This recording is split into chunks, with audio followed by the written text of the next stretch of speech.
Back on the Suncoast Morning Magazine, coming up on 9:35 The Time. And Our Mickey, Cherished Memories of an American Icon, is a new book about one of the most fascinating characters ever to play baseball, Mickey Mantle, published by Triumph Books, through dozens of personal stories from the likes of Yogi Berra, Whitey Ford, Stan Musial, Sandy Koufax, Willie Mays, and Billy Crystal, David Halberstam, Dan Rather, and others.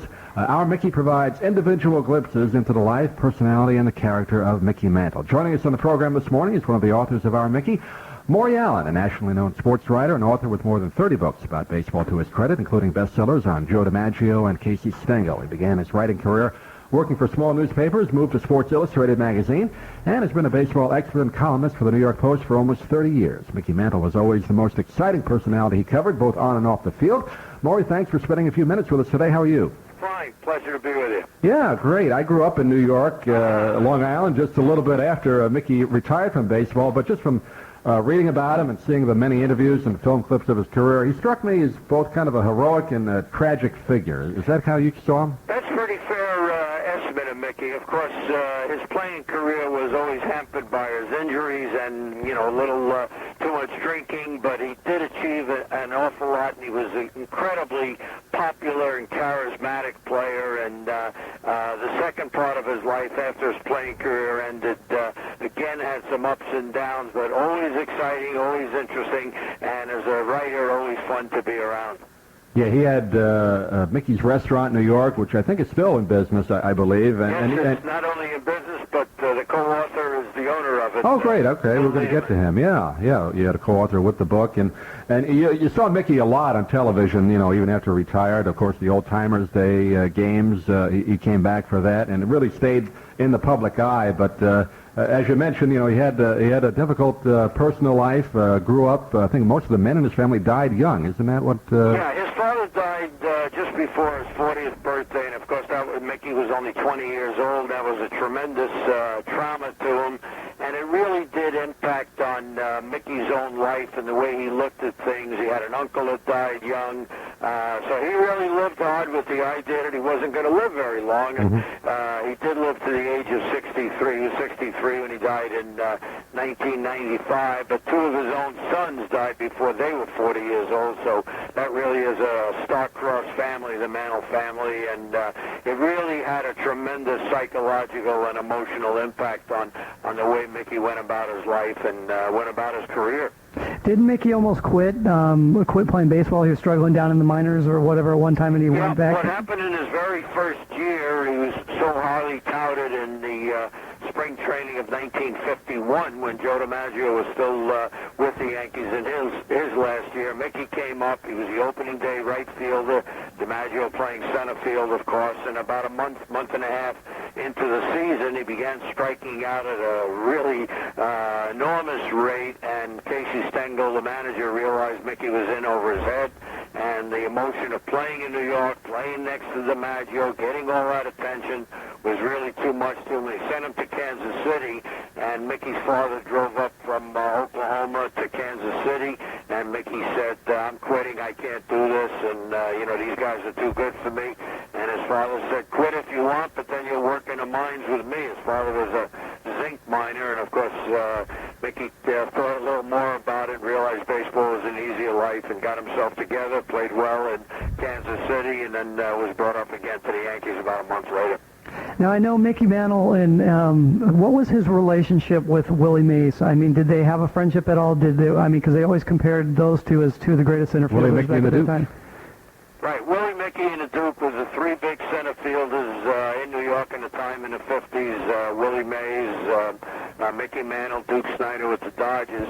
And there was a friendly competition. Of course, Willie was internationally, Mickey an American, so there wasn't a lot of comparison, and they didn't play against each other except for World Series in 51 and again in 62. But they really went their separate ways, but years later, Mickey really later said that Willie Mays was the best baseball player that Mickey had ever seen, and he said when you talk about Willie, Mickey, and the Duke, there's really only one leader among the three of us, and that's Willie Mays. I think both Willie's statistics and the way he played the game and the fact that he was still pretty competitive have been pretty successful at the end of his career, while Mickey was really struggling the last 4 or 5 years of Mickey's career. Now, do you think that had a lot to do with his alcoholism and the other things that were going on? I think the alcoholism was a sort of a two-part jolt to Mickey. One was the family situation, which we talked about, and the second was this incredible, enormous pressure that was on him to be not only this great star, but this popular figure. He was the big rock star of his day before there were rock stars, and he would walk out in the street out of Yankee Stadium, and thousands of kids would be there screaming his name.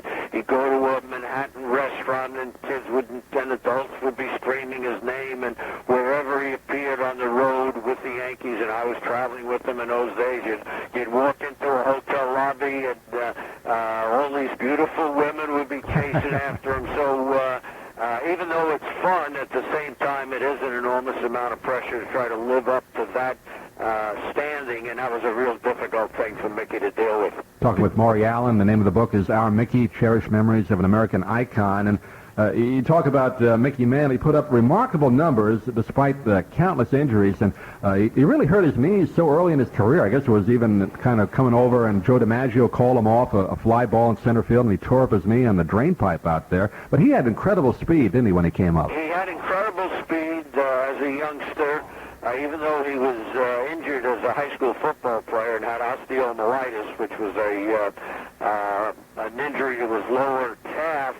And in the spring training of 1951, his first spring training with the Yankees, he was timed at less than 3.5 seconds getting down to first base, and nobody had ever seen that kind of explosive speed. But as you pointed out, in that very first World Series of 51, on a ball hit by, of all people, a rookie by the name of Willie Mays, he was running over to try to catch the ball. DiMaggio called him off the ball. DiMaggio caught it. Mickey tried to slow up, and his shoe got caught in a drain pipe out in the center field, and he damaged his knee. And even though he could run better than most players of his time, he never again really had that incredible, explosive, dramatic speed that he had in that spring training and through the early part of 1951. So he was a good base runner, but never a great base runner. And also as a home run hitter, he really didn't try to steal too many bases. And I think had he run more, he would have set every record for a guy with that kind of power. I mean, he could have stolen 50, 60, 70 bases every year. Yeah, in interviews later in his life, you saw a lot of that on television, where he talked a lot about regrets, how he felt he could have been, better player, better husband, better father, and all that. Can you shed some light on that inner turmoil that he kept going through later in his life? I think there was a lot of psychological trauma that was going on in Mickey's life, almost till the day he died. He regretted, how he was, he had really become an alcoholic, and he had to go to rehab Eddie Ford Clinic to get rid of that in the last year and a half of his life. He was clean, but by then it was far too late. He had damaged his body beyond repair. Also the family life. When you're fond over night and day as Mickey was, it's pretty hard to, give up the joys and the pleasures of people just wanting to hand you things, and women just falling at your feet, and men just sort of worshiping you. And the people that was damaged most by this, of course, was his wife and his 4 sons, and he never really developed a relationship with the 4 boys because he was away all the time. He was always making appearances. He was always being Mickey Mantle. And that's a very, very difficult thing, and I can only correlate it, as I said, to, the great rock stars of today, or the great movie stars who get that kind of enormous attention. But fame is not something that too many people can handle with ease, and I think it was like carrying a big safe on the back of his on his back, and after a lot of years it really wore Mickey down, and the fame part of his life was something I think he regretted. Mickey's greatest joy was just sitting around with his teammates and his friends and just kidding around and having a beer and talking over the old days, and he didn't want to be famous, but he couldn't, of course, ever get away from that. Did he ever feel he got out of the shadow of DiMaggio? Yeah, I think that was a factor only in the early part of his career, maybe the year or two after DiMaggio retired. But by 1953, 54, he really was his own man. Of course, a couple of years later, in 1956, he had the greatest season that he ever had, and maybe one of the greatest in baseball history, when he won the Triple Crown and he threatened the home run record.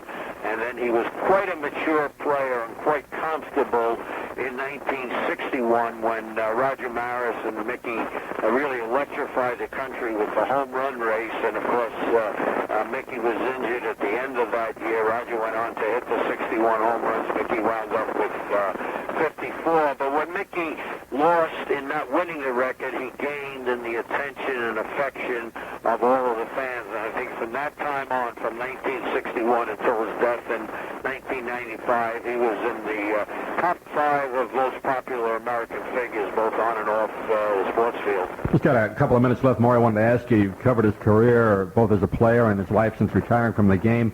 What are some of the things in the book that might surprise the readers, maybe they haven't heard before? I think the thing that surprised the readers is the reaction of all these famous people that we talked to about Mickey Mantle, non-baseball people like Henry Kissinger and Donald Trump and Dan Rather, Regis Philbin, Billy Crystal, Teresa Wright, who happened to play Lou Gehrig's wife, right. the Pride of the Yankees. I mean, these are all people that ran into Mickey one way or another.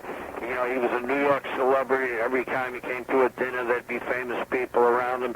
And they themselves were in awe of Mickey Mantle. He was just a giant figure, and they all tell these wonderful, intimate stories about meeting Mickey and having their memories connected with him. And it was just what we try to do the first time, I think, in any kind of sports book, was get off the sports avenue and really go in a different direction.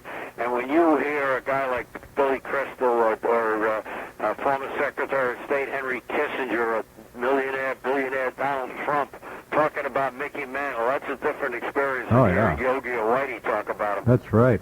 Well, the name of the book is Our Mickey, Cherished Memories of an American Icon. We've been talking to Maury Allen. And Maury, just a personal note, I've enjoyed your writing sports when I lived up in New York, and I can still get the post down here. So I can still keep up with you. Thanks for joining us today.